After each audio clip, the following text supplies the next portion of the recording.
combate à corrupção e nem é propriedade de nenhum governo e de nenhuma pessoa em particular a defesa do combate à corrupção. O que está em discussão aqui é se Vossa Excelência cometeu ou não o crime da imparcialidade, da seletividade. O que está em discussão aqui é se Vossa Excelência coordenou um conluio em nome do Estado para perseguir em favor dos seus interesses políticos. E eu pergunto a Vossa Excelência, porque essa audiência ela está sendo gravada, e nós sabemos que outros fatos virão. E eu pergunto a Vossa Excelência, e espero que o senhor fale a verdade. A primeira questão é: Vossa Excelência mantém hábito de conversar com magistrados do TRF4 por aplicativos de mensagem? Que tipo de conversa? Vossa Excelência fazia pedidos, combinava condutas ou induzia resultados, direta ou por meio de integrantes da Lava Jato? Vossa Excelência costuma discutir casos e processos com os magistrados do TRF4? Se sim, quais termos? Quais casos Vossa Excelência lembra ter discutido com magistrados do TRF4? No caso da pena do ex-presidente Lula da Silva, o chamado caso Triplex, quem alertou Vossa Excelência que a pena permitiria que, se ele pleiteasse a prescrição, em que momento houve pedido seu e de outros integrantes da Lava Jato para o magistrado da 8ª turma do TRF4 ajustarem a pena e impedirem os embargos infringentes e a prescrição?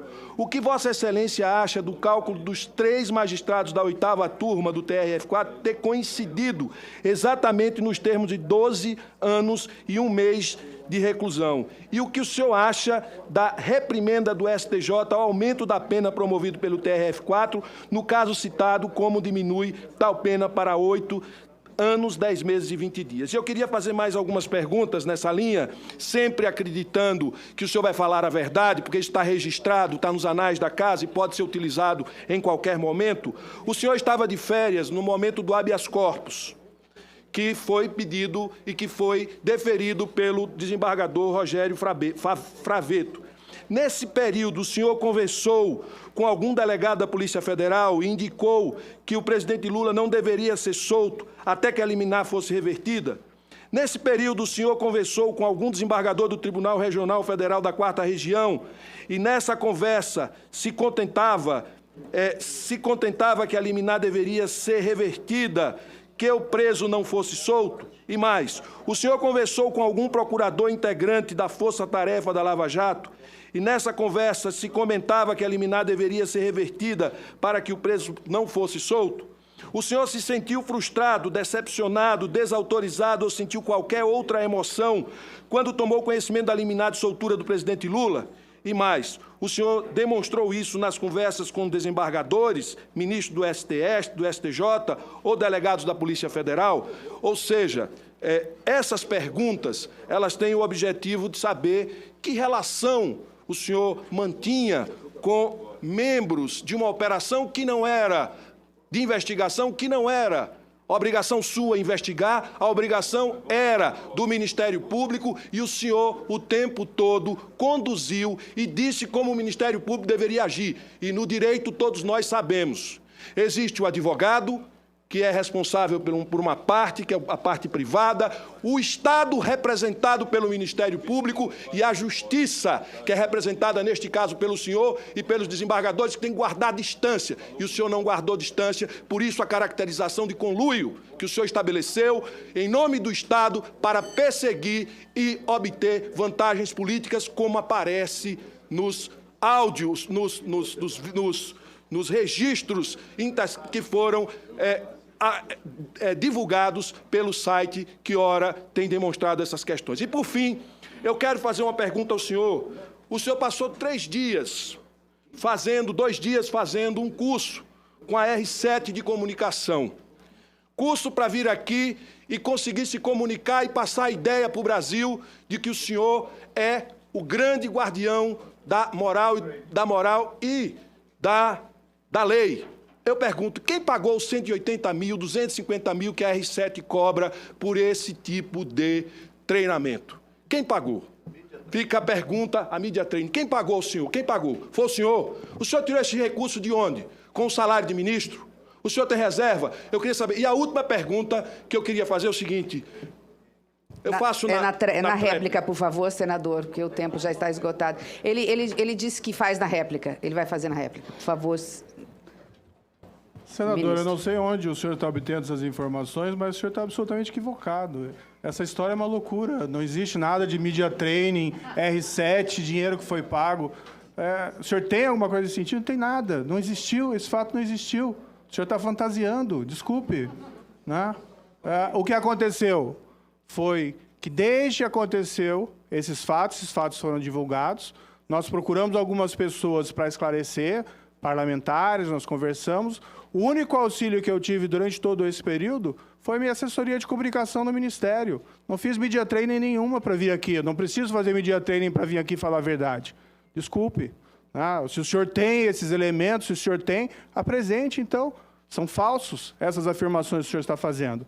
Do outro lado, senador, assim, pelo que eu entendi, o senhor está fazendo acusações graves ao Tribunal Regional Federal da 4ª Região. Sugeriu também aí condutas indevidas por parte de membros dos tribunais superiores. Eu acho que, para fazer esse tipo de afirmação, seria importante o senhor estar munido de algum elemento nesse sentido. O fato é que eu sempre conduzia a minha atuação como juiz de maneira imparcial e aplicando a lei. Eu jamais dirigi a atuação dos tribunais que examinaram as minhas decisões nas instâncias recursais ou nas instâncias superiores. A questão da dosimetria da pena, o senhor sugeriu que eu teria aí indicado para evitar alguma coisa de prescrição? Isso nunca aconteceu. O senhor está de novo fantasiando. Talvez o senhor tenha lido aí esses blogs fantasiosos, como esse que está fazendo essas ilações em cima dessas supostas mensagens e está tirando conclusões precipitadas. Eu sugeria que o senhor se informasse melhor e tivesse bases melhores para o senhor poder fazer esse tipo de afirmação. Eu nunca conversei sobre dosimetria de pena envolvendo processo de qualquer pessoa em juízo recursal. E vamos colocar assim, em matéria de dosimetria de pena, quem trabalha na área sabe que a dosimetria de pena não é guiada por dados objetivos. Tá? Não existe aí uma objetividade absoluta na aplicação da dosimetria da pena. Então, é normal, nesse processo, muitas vezes, que a pena imposta pelo juiz de primeiro grau seja revista pelo tribunal recursal. É normal que a pena seja revista pelo tribunal superior. Se a referência que o senhor faz é o processo do ex-presidente Lula, ele foi condenado por corrupção. Eu fixei uma pena, o tribunal aumentou. Não tive nenhuma interferência. Zero interferência. Não faria isso, porque seria até desrespeitoso ao tribunal qualquer espécie de contato para tratar de dosimetria de pena de quem quer que seja. E, igualmente, depois o Superior Tribunal de Justiça reviu essa pena para baixo, aplicando seus próprios critérios. Então, assim, sinceramente, acho que o senhor está absolutamente equivocado nas suas afirmações. E faz acusações graves a membros de tribunais superiores e tribunais recursais. Eu não fiz acusação nenhuma. O senhor está da mesma forma que com o senador Contarato botando palavras na minha boca, o senhor está usando de uma retórica para tentar desqualificar as perguntas que eu lhe fiz. Eu fiz perguntas, eu não fiz afirmação sobre essas questões. Eu perguntei se o senhor se relacionou com essas pessoas de alguma forma para tratar dos assuntos. O senhor está dizendo que não, está registrado e vamos ver os fatos que vão aparecer para a gente ver pela frente. Agora, eu tenho mais uma pergunta para deixar aqui para o senhor.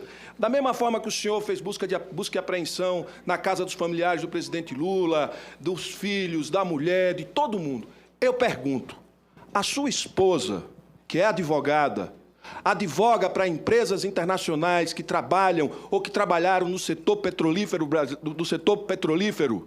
trabalhou para multinacionais desse setor? Veja, o senhor está aqui na condição que veio espontaneamente. Todas as perguntas a gente tem o direito de fazer e a imunidade para fazer. E eu estou perguntando ao senhor, porque se não, o senhor responde. Se sim, o senhor responde. É apenas uma pergunta. A sua esposa trabalhou para empresas do setor petrolífero? A sua esposa trabalhou em escritório de advocacia que fez, ou teve sociedade que fez acordo de delação premiada? Deixo essas perguntas para o senhor. Eu não estou acusando. Eu estou lhe perguntando como fiz, ainda tenho 36 segundos, como fiz nas outras questões. Eu questionei. E o senhor com o treinamento que fez, tentou inverter, dizendo que eu estava acusando. Eu não estou acusando. Quem acusou, sem provas, o presidente Lula foi Vossa Excelência, e que tirou o outro presidente do mesmo quando disse para não perder apoio. Isso está nos autos, está nos registros que nós vamos ter a oportunidade de aprofundar o debate aqui. Portanto, quem está invertendo e tentando fugir do debate e das respostas é Vossa Excelência. Ministro, com a palavra. Bem, senador, o treinamento inexistente que Vossa Excelência afirma que eu teria feito, eu realmente não fiz, né? Mas tudo bem. Tá bom, senador. Então, apresente esses elementos inexistentes que nós examinamos aí. Na outra questão, em particular, assim, desde que eu comecei a trabalhar na Operação Lava Jato, é realmente muito custoso, e uma das tentativas que houve durante todo o curso da investigação foi de difamações. Algumas vezes essas difamações atingiam não a mim, mas até familiares, né? No caso, a minha esposa.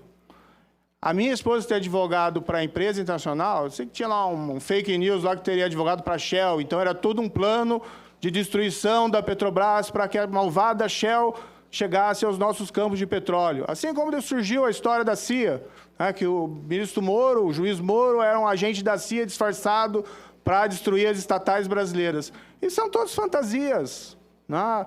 Respondendo objetivamente, não. Não, minha esposa nunca advogou nos processos envolvendo a Operação Lava Jato, ela não trabalha na área criminal, não trabalha na área civil relacionada a essa área criminal, jamais advogou para essas empresas petrolíferas ou fez algum serviço específico relacionado a essas empresas. Com a palavra pela ordem de inscrição, o senador Humberto Costa.